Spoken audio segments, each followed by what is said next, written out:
President Donald Trump walking up to the podium as he is going to make this announcement about tariffs. Let's pop up the audio here and listen in to his comments.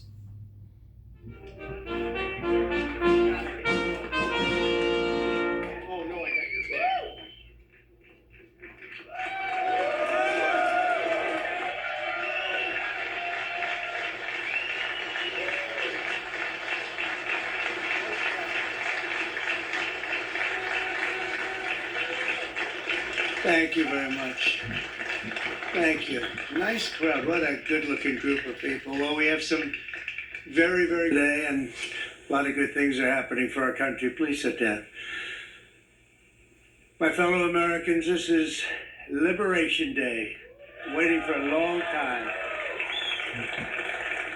April 2nd, 2025 will forever be remembered as the day American industry was reborn, the day America's destiny was reclaimed, and the day that we began to make America wealthy again. We're gonna make it wealthy, good and wealthy. For decades, our country has been looted, pillaged, raped, and plundered by nations near and far, both friend and foe alike. American steel workers, auto workers, farmers, and skilled craftsmen, we have a lot of them here with us today. They really suffered gravely. They watched in anguish as foreign leaders have stolen our jobs, foreign cheaters have ransacked our factories, and foreign scavengers have torn apart our once beautiful American dream. We had an American dream that you don't hear so much about. You did 4 years ago, and you are now, but you don't too often, and for many years and decades even, you didn't hear too much about. Our country and its taxpayers have been ripped off for more than 50 years, but it is not going to happen anymore. It's not going to happen. In a few moments, I will sign a historic executive order instituting reciprocal tariffs on countries throughout the world. Reciprocal, that means they do it to us and we do it to them. Very simple, can't get any simpler than that. This is one of the most important days, in my opinion, in American history. It's our declaration of economic independence. For years, hardworking American citizens were forced to sit on the sidelines as other nations got rich and powerful, much of it at our expense. But now it's our turn to prosper, and in so doing, use trillions and trillions of dollars to reduce our taxes and pay down our national debt, and it'll all happen very quickly. With today's action, we are finally going to be able to make America great again, greater than ever before.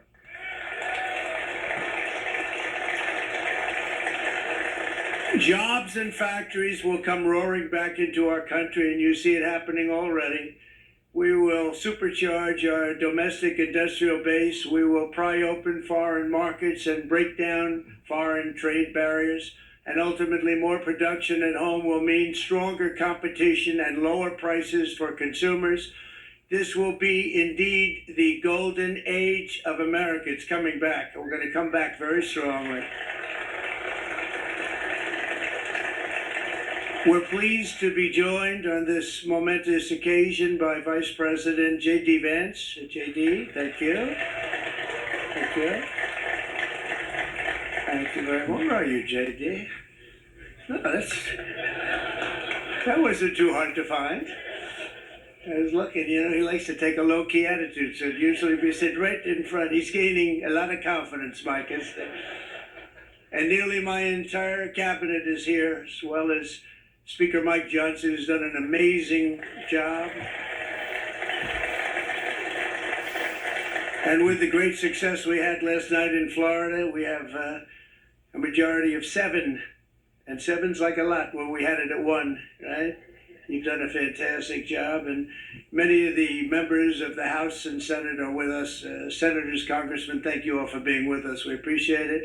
For decades, the United States slashed our trade barriers on other countries, while those nations placed massive tariffs on our products and created outrageous non-monetary barriers to decimate our industries, and in many cases, the non-monetary barriers were worse than the monetary ones.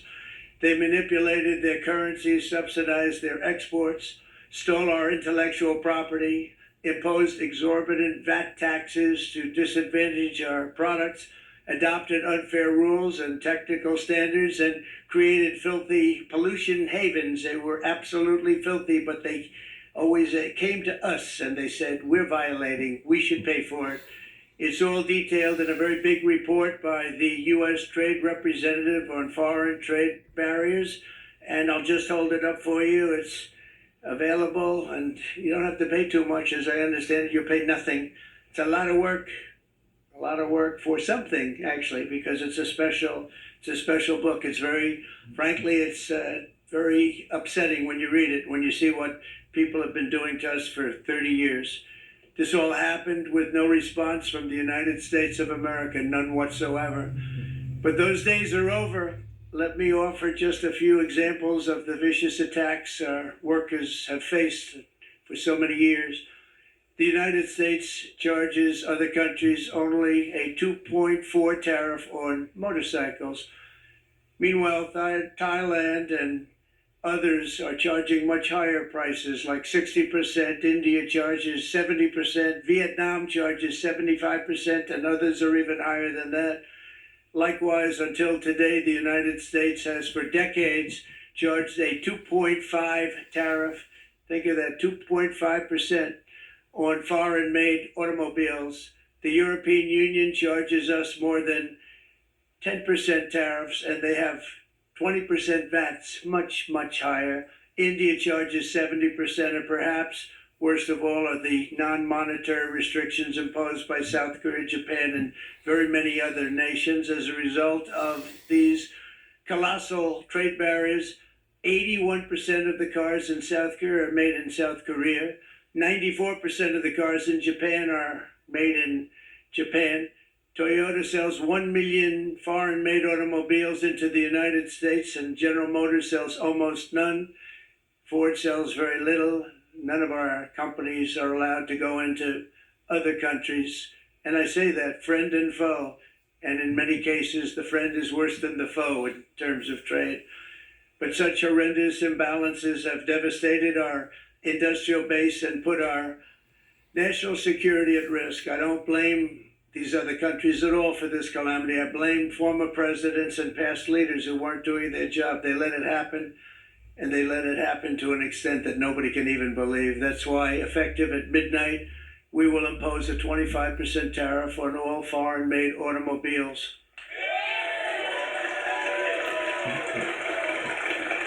Thank you. Brian, I'd like to have you come up here for a second, okay? I just see him sitting. He's been a fan of ours, and he understands this business a lot better than the economists, a lot better than anybody. Brian, say a few words, please, would you? Thank you. It's a great honor to have you. Thanks. Thank you, Mr. President. I grew up just north of Detroit, Michigan, in Macomb County, known as the home of the Reagan Democrats. My first vote for president was for Ronald Reagan. I thought that was going to be the best president I ever saw in my lifetime until Donald J. Trump came along. I have watched my entire life, I have watched plant after plant after plant in Detroit and in the Metro Detroit area close. There are now plants sitting idle. There are now plants that are underutilized, and Donald Trump's policies are going to bring product back into those underutilized plants. There's going to be new investment. There's going to be new plants built. And the UAW members, and I brought 20 of them with me, they're sitting right over here. We support Donald Trump's policies on tariffs 100%. So, Mr. President, we can't thank you enough. And in 6 months or a year, we're going to begin to see the benefits. I can't wait to see what's happening 3 or 4 years down the road. Thank you, Mr. President. What a great guy. He got it right from the beginning. He got it before almost anybody else. This group over there, they got it too. And, you know, we won the state of Michigan. We won almost all of them. But we won Michigan by a lot, and I want to just thank you all. The auto workers were fantastic. The Teamsters were fantastic. Everyone was Pretty good, I will tell you. Thank you very much. I appreciate it. You're going to be very happy very soon, and you probably see what's happening with all of the, not only car companies, but car companies in particular. See it with all of the ones they're moving, they're announcing day in, day out. You're seeing it. Nobody's ever seen anything like that. With today's actions, we're also standing up for our great farmers and ranchers who are brutalized by nations all over the world. Brutalized. Canada, by the way, imposes a 250 to 300% tariff on many of our dairy products. They do the first can of milk. They do the first little carton of milk at a very low price, but after that it gets bad, and then it gets up to 275, 300%. So when they're figuring what's Canada charging, they say, oh, about 2%, 3%. But take a look at what happens down the road. When you look a little bit, it's not a pretty picture, and we don't like it, and it's not fair. It's not fair to our farmers. It's not fair to our country. And with countries like Canada, you know, we subsidize a lot of countries and keep them going and keep them in business. In the case of Mexico, it's $300 billion a year. In the case of Canada, it's close to $200 billion a year. And I say, why are we doing this? Why are we doing this? I mean, at what point do we say, you got to work for yourselves, and you got to, this is why we have the big deficits. This is why we have that amount of debt that's been placed on our heads over the last number of years. And we're really not taking it anymore. Through non-tariff barriers, the European Union bans imports of most American poultry. You understand? They say, we want to send you our cars, we want to send you everything, but we're not going to take anything that you have. Australia bans, and they're wonderful people and wonderful everything, but they ban American beef, yet we imported $3 billion of Australian beef from them just last year alone. They won't take any of our beef. They don't want it because they don't want it to affect their farmers. And you know what? I don't blame them, but we're doing the same thing right now, starting about midnight tonight, I would say. And China charges American rice farmers an overquota, it's called, a tariff rate of 65%. South Korea charges 50, actually they charge different, from 50% to 513%. And Japan, our friend, charges us 700%. But that's because they don't want us selling rice and other things. Who can blame them, Madam Secretary? Agriculture, great job you did on eggs, by the way. The egg prices came down 50%. We got them down 50%. Once we got involved, they were going through the sky. The egg prices, they were going through the sky. You did a fantastic job. Now we have lots of eggs, and they're much cheaper, down about 59% now, and they're going down further. We charge 2.8% for so many things that other countries are charging 200%, 300%, and 400% for. If imposing tariffs and protective barriers made nations poor, then every country on earth would be racing to eliminate these policies, and China would be the first on line. They run a very strong country, but they're not first in line, and the American people are paying a very big price.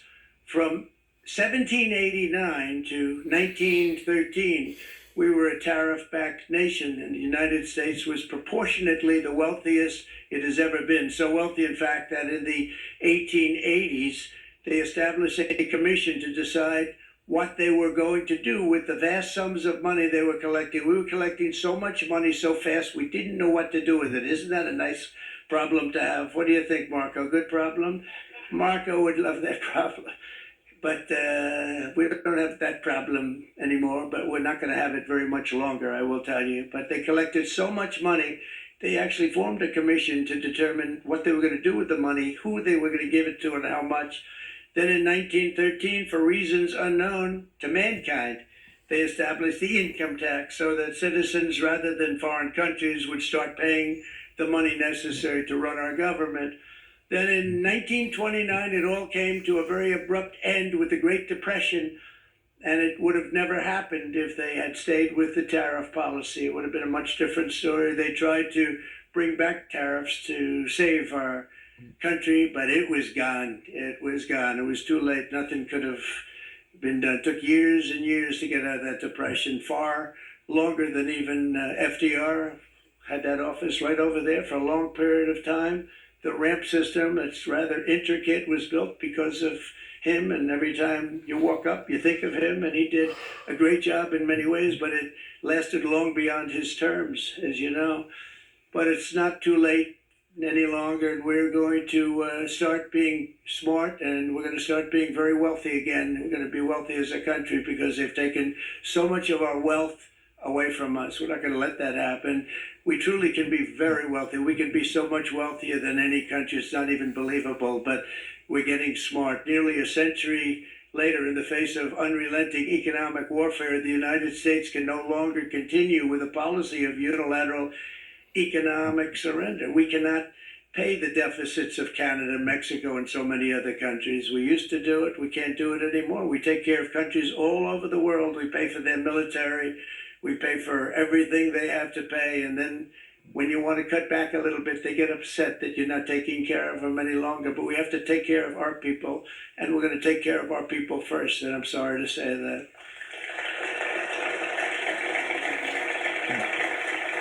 And today we're standing up for the American worker, and we are finally putting America first.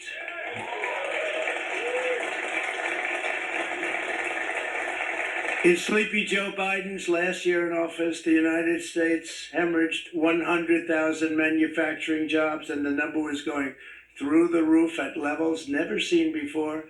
And our trade deficit reached a record $1.2 trillion, which is unheard of. Since the beginning of NAFTA, the worst trade deal ever made. It was a horror show. I was able to terminate it. They all said you'd never be able to get it out. We had to get approval from Congress to get it terminated. We had to live with that deal. It was the worst trade deal ever made by far. But since the very beginning of NAFTA, our country lost 90,000 factories. Think of what that is, 90,000. Think about putting a map up and putting tax on it. You wouldn't have enough room. 90,000. I said, is that possible? We had it checked 4 different times, and it was actually somewhat higher than that. And 5 million manufacturing jobs were lost while racking up trade deficits of $19 trillion. That was the worst trade deal ever made. As a result of these gigantic losses, foreign nations now own $26 trillion more of American assets than think of this, than the Americans own of their own foreign assets or other foreign assets. The United States can no longer produce enough antibiotics to treat our sick. We have a tremendous problem. We have to go to foreign countries to treat our sick. If anything ever happened from a war standpoint, we wouldn't be able to do it. We import virtually all of our computers, phones, televisions, and electronics. We used to dominate the field, and now we import it all from different countries. A single shipyard in China now produces more ships every year than all of the American shipyards combined. Think of that. And it was a business that we used to dominate. We used to dominate it totally. In short, chronic trade deficits are no longer merely an economic problem. They're a national emergency that threatens our security and our very way of life. It's a very great threat to our country. And for these reasons, starting tomorrow, the United States will implement reciprocal tariffs on other nations. It's been a long time since we even thought of that. We used to think about it a lot. We didn't think about it for many decades, and you see what's happened. For nations that treat us badly, we will calculate the combined rate of all their tariffs, non-monetary barriers, and other forms of cheating. And because we are being very kind, we're kind people, very kind. You're not so kind when you get ripped off with your salaries. My auto worker friends and my Teamster friends and all of the unions that typically voted Democrat, they're not voting Democrat anymore because worker, whether union or non-worker, they're for the Republicans now. That's what happened. But we will charge them approximately half of what they are and have been charging us. So the tariffs will be not a full reciprocal. I could have done that, yes, but it would have been tough for a lot of countries who didn't want to do that. I'd like to see the chart if you have it. Could you bring it up, Howard? This is our great Secretary of Commerce, Howard Lutnick. Thank you. So if you look at that, China, first row. China, 67%. That's tariffs charged to the USA, including currency manipulation and trade barriers. So 67%, I think you can, for the most part, see it. Those with good eyes, with bad eyes. We didn't want to bring, it's very windy out here. We didn't want to bring out the big charts because it had no chance of standing. Fortunately, we came armed with a little smaller chart. So it's 67%, so we're going to be charging a discounted reciprocal tariff of 34%. I think, in other words, they charge us, we charge them less. So how can anybody be upset? They will be, because we never charge anybody anything, but now we're going to charge. European Union, they're very tough, very, very tough traders. You think of European Union, very friendly. They rip us off. It's so sad to see. It's so pathetic. 39%, we're going to charge them 20%, so we're charging them essentially half. Vietnam, great negotiators, great people. They like me, I like them. The problem is they charge us 90%. We're going to charge them 46% tariff. Taiwan, where they took all of our computer chips and semiconductors. We used to be the king, right? We were everything. We had all of it. Now we have almost none of it, except the biggest company is coming in. We're going to end up with almost 40%. Lee Zeldin's working to get their approvals. And it's an amazing company. Mr. Wei, of one of the great companies of the world, actually. They're coming in from Taiwan, and they're going to build one of the biggest plants in the world, maybe the biggest for that. But 64%, we're going to charge them 32%. Japan, very, very tough. Great people. And again, I don't blame the people for doing it. I think they're very smart in doing it. I blame the people that sat right in that Oval Office, right over there, right behind the Resolute desk or whichever desk they chose. Japan, 46%. They would charge us 46%, and much higher for certain items like cars, little items like cars. 46%, we're charging them 24%. India, very, very tough, very, very tough. The Prime Minister just left, and he's a great friend of mine, but I said, you're a friend of mine, but you're not treating us right. They charge us 52%. You have to understand, we charge them almost nothing for years and years and decades, and it was only 7 years ago when I came in, we started with China, we took in hundreds of billions of dollars from China in tariffs, and they understood, honestly. President Xi understood. He said, look, I understand, and the other countries, and they all understand. We're going to have to go through a little tough love, maybe, but they all understand. They're ripping us off, and they understood it. Prime Minister of Japan, Shinzo Abe. He was a fantastic man. He was unfortunately taken from us, assassination. But I went to him and I said, Shinzo, we have to do something, and trade is not fair. He said, I know that.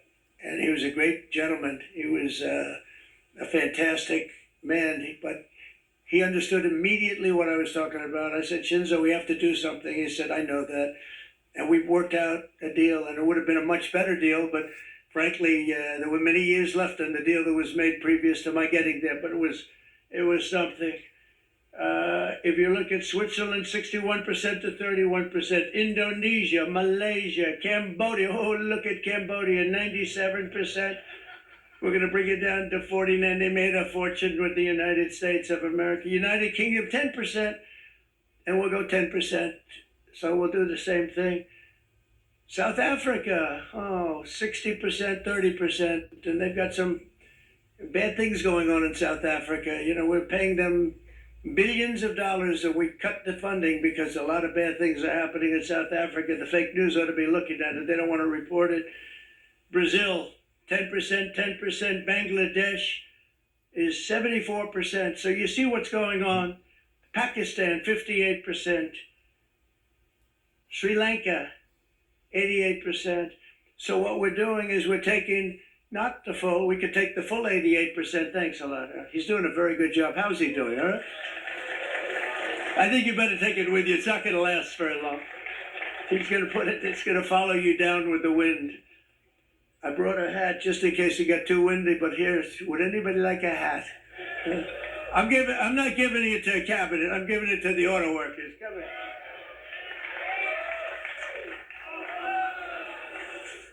Thank you, fellas. Get it. That's it. That's it. They deserve it more than our cabinet. Our cabinet has plenty of hats. But you see the numbers. The numbers are so disproportionate. They're so unfair. At the same time, we will establish a minimum baseline tariff of 10%. You notice that on the chart, and that'll be on other countries to help rebuild our economy and to prevent cheating. So we're going to have a minimum of cheating, and we're going to be very severe on the people that at the gate that watch the tariffs and watch the product coming in, because there's been a lot of bad things happening at the gate because the money is so enormous that you're talking about. There's never been probably anything like it in terms of the enormity, and there are a lot of bad things happen at the people that do the check-in, and they're looking at 10-year jail sentences if they do play. We're going to treat them so good, but if they cheat, the repercussions are going to be extremely strong. Foreign nations will finally be asked to pay for the privilege of access to our market, the biggest market in the world. We're right now the biggest market in the world. We had a great country 4 years ago in terms of the economics. We were doubling up on China. We were doing so well. Nobody was going to catch us, but so much of it slipped away over the last 4 years under Biden. I campaigned on this policy throughout last year, and today that promise was made, and it was also a promise, as you know, that was kept. Promises made, promises kept. To any company that objects to our common sense reciprocal tariffs, again, reciprocal, back and forth, back and forth. And I call this kind reciprocal. This is not full reciprocal. This is kind reciprocal.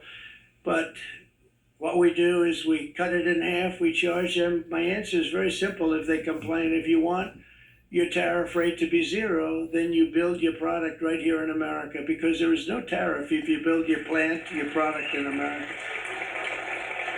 And we've seen companies coming in like we've never seen before. Likewise to all of the foreign presidents, prime ministers, kings, queens, ambassadors, and everyone else who will soon be calling to ask for exemptions from these tariffs. I say, terminate your own tariffs, drop your barriers, don't manipulate your currencies. They manipulate their currencies like nobody can even believe, which is a bad, bad thing and very devastating to us. And start buying tens of billions of dollars of American goods. Tariffs give our country protection against those that would do us economic harm. And many people were looking to do us economic harm. Maybe not so obviously, but they were doing tremendous economic harm. But even more importantly, they will give us growth. These tariffs are going to give us growth like you haven't seen before. And it'll be something very special to watch. I am so looking forward. And Brian, it's going to happen even faster than you said. You know, you might say, but it's already started. It's already started. Work's already begun on plants all around the country. And you see that it's before. These are big, rich companies. We have $61 billion started on a big plant going up. It's going to be announced over the next 2 days, and they already started work. Many of these the biggest companies in the world, they've committed to build. We're going to build, sir. And they came here to see me, and they wanted to know if they could have a press conference. I do as many as I can. I'm pretty busy trying to stop Russia and Ukraine and the Middle East. We got to stop that. We're going to stop the Houthis, which we're making tremendous. They like shooting ships down and out of the water, sinking ships. They get a kick out of it, but they're not getting such a kick out of it now, are they, Mr. Secretary? They're not getting such a kick out of that now. But here are just a short list of some of the companies that have already announced and committed to investment. And this is a company that built its factories and its plants in China. Apple is going to spend $500 billion. They never spent money like that here. They're going to build their plants here. SoftBank, OpenAI, and Oracle, great companies, are investing $500 billion almost immediately. NVIDIA, a hot company, is investing hundreds of billions of dollars. They just announced. TSMC, the biggest, most important company in the world of chips from Taiwan, with no investment from us, is investing 200 billion. And they said the reason was, number one, the election of November 5th, and number two, the tariffs. They don't want to pay the tariffs, and the way they're not paying it is to build their plant here. So we're going to go from almost no percentage. We used to have 100% of the chip market. Now it's all in Taiwan. Almost all of it's in Taiwan, a couple of other countries, but mostly in Taiwan. And think of it, we had 100%. We lost it because of people in that office that didn't do their job. They allowed it to be stolen from us. Johnson & Johnson, great company, $55 billion.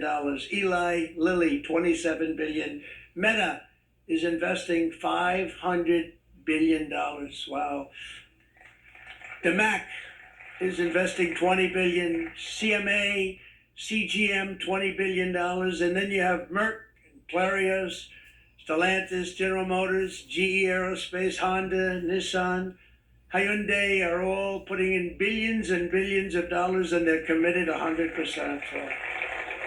And we've never had, and this is after 2.5 months. This is after just a short, this all took place as soon as we came out with what everybody wanted to do. You know, I watched a gentleman today on television. He used to work with Lee Iacocca, a very respected automobile person, and he said, you know, because they're asking people, and they try and get as many negative people as they can, but they can't find them too much. It's pretty hard to find in terms of what we're doing, especially when they see all this investment. They said, so tell me, what do you think of what Trump is doing from the automobile standpoint? He said, I can't believe it. Somebody is finally, he's an older guy, real pro, really top guy, with Lee Iacocca. He said, I never thought I'd see the day when this would happen, where somebody had the courage to go and do what has to be done. This is transforming our nation. Our entire nation is going to be transformed, not only with the cars, but in every single other item that's built. We're going to become an industrial powerhouse. And he said that so beautifully today. In fact, I'm going to find out, I'm going to get a tape, and Bruce, I'm going to get that tape, and I'm going to send it to you out in Long Island, and you're going to play it for the people. And all your union workers and your non-union workers out there, you got a pretty even split. But we have, so far, it looks like we're going to have about $6 trillion of investments, and you wouldn't do that in years in this country over the last number of years. $6 trillion, and that's going to be much higher by the end of the year. And think of what $6 trillion is. You wouldn't have even a small percentage of that under this other system. We're going to be an entirely different country, and it's going to be fantastic for the workers. It's going to be fantastic for everyone. There will never have been a transformation of a country like the transformation that's already happening in the United States of America. It's an incredible thing to watch, and it's incredible to meet with the top people that you read about, very wealthy people, or people that are great managers and executives and presidents of big public companies, and to watch the enthusiasm they have now that they didn't have. They gave up on our country. They went to foreign countries and they built. Companies are pouring into our country at levels never seen before, with jobs and money to follow, and it's really beautiful. In the coming days, there will be complaints from the globalists and the outsourcers and special interests and the fake news. Fake news will always complain.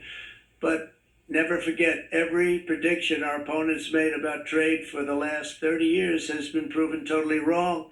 They were wrong about NAFTA. They were wrong about China.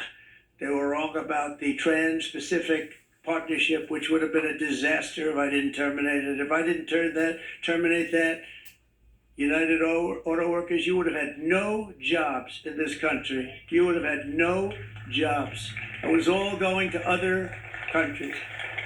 In my first term, they said tariffs would crash the economy. Instead, we built the greatest economy in the history of the world. And again, I have great respect for President Xi of China, great respect for China, but they were taking tremendous advantage of us, and I commend them for that. I say, hey, if you can get away with it, that's okay. But, they understand exactly what's happening, and most of them are saying it's about time they did something, but and they're going to fight. They're going to fight fair. Everyone's going to fight. It's like, I say to the leaders, look, you got to take care of your country, but we have to start taking care of our country now. We can't do what we've been doing for the last 50 years. From the day of my election, the stock market went up in my first term, 88%.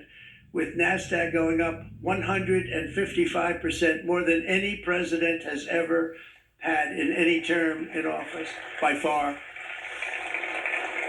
And I think we're going to blow that away. And maybe the numbers won't show, but I think they're going to show much better than even those numbers. But what you're going to see is you're going to see activity, that empty, dead sites, factories that are falling down. Those factories will be knocked down, and they're going to have brand new factories built in their place. They're not only talking about renovating, they're talking about brand new, the best anywhere in the world, the biggest anywhere in the world. I have a friend who builds car plants, and I said, I want to see the biggest and the best. He said, well, we have to go to Mexico. I said, no, I want to see it in the United States. He said, we're not building them in there. This is a year and a half ago during the campaign. He said, we're not building it. You have to go to Mexico. When I was starting to decide to run, and I went to number one in the polls very rapidly, let's say in the first hour, and then shortly thereafter, it looked like I was going to win, and the fake news was saying, oh, no, don't do this. What they don't know is if I didn't win, they would have really been in trouble, because nobody wants to read them anyway. But I tell you what, when it looked like I was going to win, I announced that I was going to be doing exactly what we're talking about today. Great consistency, actually, because I've been talking about it for 40 years.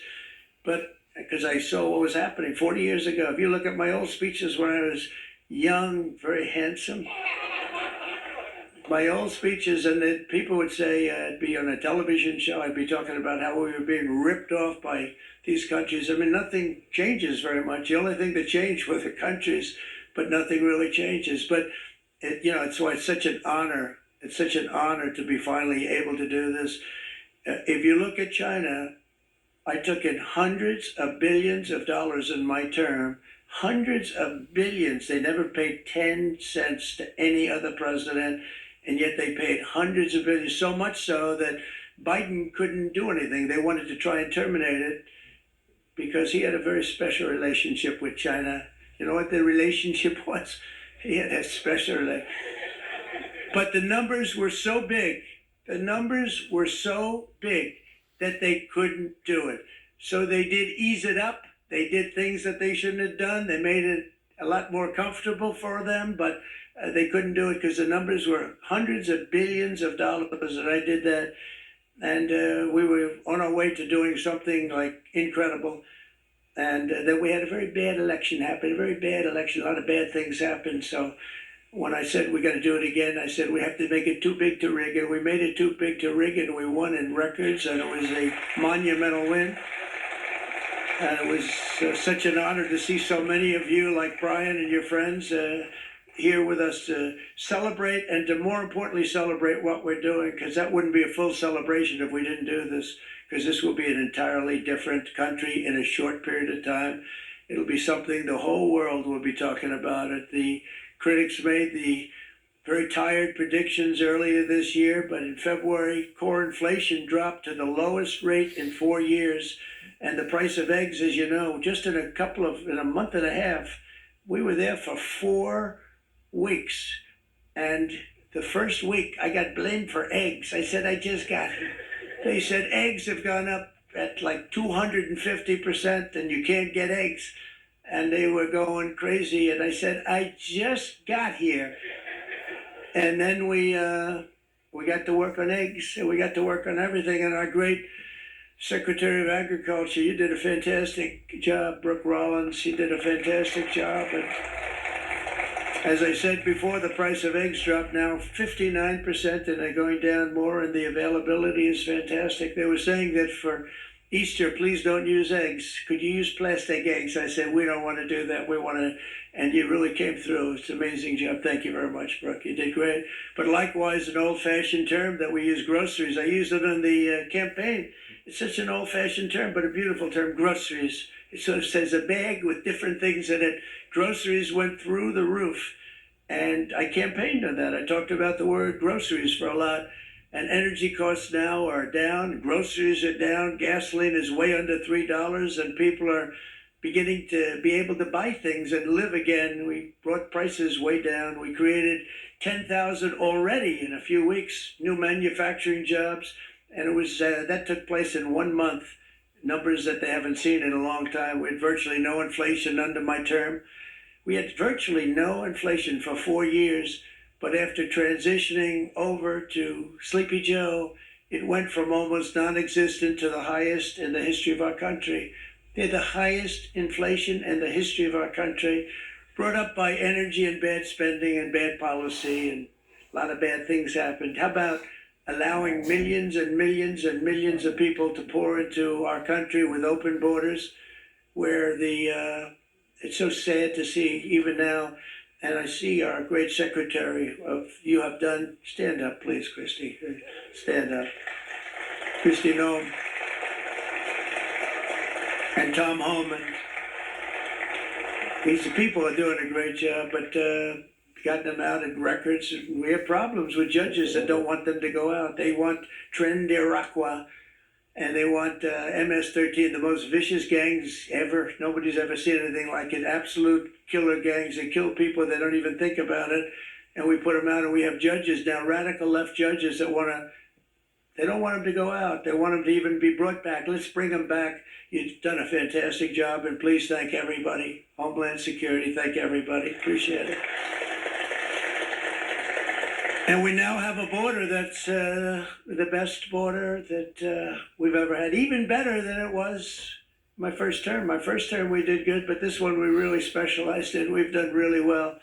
And we had records then. We had the best, safest border. 4 years ago, we had the best border there ever was. And now we have, you've actually matched it and done even better. And we're going to get it down the right way. And we want people, by the way, to come into our country, but we want them to come in through a legal process. We want them to come in legally. We need more people. We need people to run these plants and to help the auto workers and the Teamsters and the non-union people and everybody else. But we need people and the farmers.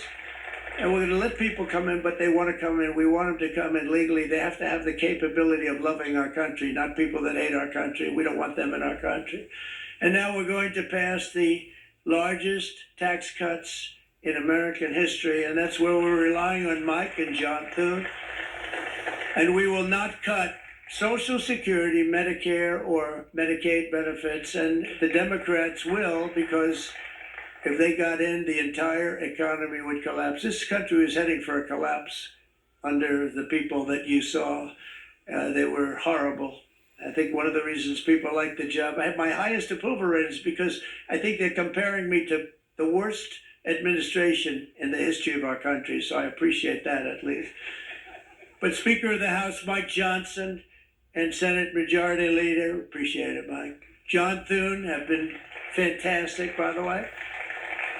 But they've been working tirelessly on taking the next step to pass the plan for our one big, beautiful bill. I'd like to name it that if you can. One big, I made that statement about 6 months ago, and everybody calls it one big, beautiful bill. And it will be that. It'll have everything, the big tax cuts and every incentive there is. And it'll be fantastic. And by the way, for the cars, we're asking for an interest deduction on a loan. So if you build the car only in America, we do it, Brian. If the car's not built in America, you don't get the interest rate deduction. But if you build the car in America, if you buy a car, if it's built in America, then you get an interest rate deduction, tax deduction, and that's a big thing. It's going to be a big thing. I think that's going to pay for itself very quickly. That deduction never happened. We've never had anything like that before. Somebody said, where did you get the idea? Because it's so basic. You would think that would have happened a long time ago. It never did, and I'm very happy it didn't, because now I can say that was my idea. But we're going to get us closer to the debt extension. We have to get the debt extension passed, and I know you're going to be able to do that, Mike, and it's very important that you do that. And all of the other things that the Senate budget plan gives us, along with working, because I know they're working together, John and Mike, and the two bills are going very well together. We need to get our shared priorities done, including certain permanent tax cuts. We want the tax cuts to be permanent, spending cuts, energy and historic investments in defense, border, and so much more. We're covering everything. These will be phenomenal. There'll be no bill like this going to straighten. One bill is going to straighten out our country for many, many years to come. And we said, let's just do it and let's get it done. And some guys will love it and some guys will like it a little bit less because they're not getting what they were exactly looking for, but they're getting a lot. They'll never, if we get this done, it'll be the most incredible bill ever passed in the history of our Congress and Senate. And congressmen, the senators and the congressmen, many of whom are here today, will be very proud of themselves. I really believe that it's going to set us on a whole new prosperous path. We're going to cut spending and right-size the budget back to where it should be. We're going to do that very strongly. Thank you, Rick. Thank you, John. Thank you. Oh, look at all of our senators over there. Oh boy, that's a nice group of people. But I won't like them so much if they don't get this bill done. That's a great group, and Congressman, thank you very much. I appreciate it. Tremendous people. The Senate plan is my complete and total support, and the House plan likewise is very similar. They're moving along pretty much at the same clip, and as soon as you're ready, you'll show it to me, and I'm sure it'll have my support. Every Republican congressman and senator must unify. We have to unify. We can't be separated. We have to get it done. We have to get absolutely everything we can, and we have to take care of the American people. That's the only thing that matters. We have to take care of the American people first. We need to pass this bill immediately, get it done, including debt extension. From this day on, we're not going to let anyone tell us that American workers and families cannot have the future that they deserve. We're going to produce the cars and ships, chips, airplanes, minerals, and medicines that we need right here in America. The pharmaceutical companies are going to become roaring back. They're coming roaring back. They're all coming back to our country, because if they don't, they got a big tax to pay. And if they do, I'll be very happy, and you're going to be very happy, and you're going to be very safe. We're going to build our future with American hands, with American heart, American steel, and we're going to build it with American pride like we used to. We're approaching our 100th day as president, and have been given credit by a lot of people, actually, even some of the fake news. Can you believe it? Which in this case hopefully isn't fake, for having done more in that time than any other administration in the history of our country in the first 100 days. I think we've had an amazing, in terms of what we've done, what we've gotten accomplished. I'd like to see if we can get that war ended and another war from not starting in the Middle East. We have to get Russia. They're losing 2,000 on average, 2,500 people a day, young people, soldiers, Russian. Think of that. 2,500 through some days, but on average, probably over about a 1 week period, it's 2,712, they say. They're losing those soldiers. They're dying. They're being decimated, and they're not from our country, but they're from other countries, but they're human beings. They're from Russia. They're from Ukraine in this period, most of them. And we're going to get it stopped. It's a senseless war that would have never happened if I was president, and it shouldn't be allowed to go on. And I think we're being given good cooperation by Russia and by Ukraine, but we have to get it stopped. It's humanity. It's humanity. It's a terrible thing. This will be a very big moment. I think you're going to remember today. It's going to be a free nation that we're dealing with. We're going to have a very free and beautiful nation. It's going to be Liberation Day in America, and it's going to be a day that hopefully you're going to look back in years to come and you're going to say, you know, he was right. This has turned out to be one of the most important days in the history of our country. God bless you and God bless America. Thank you, everybody. Thank you very much.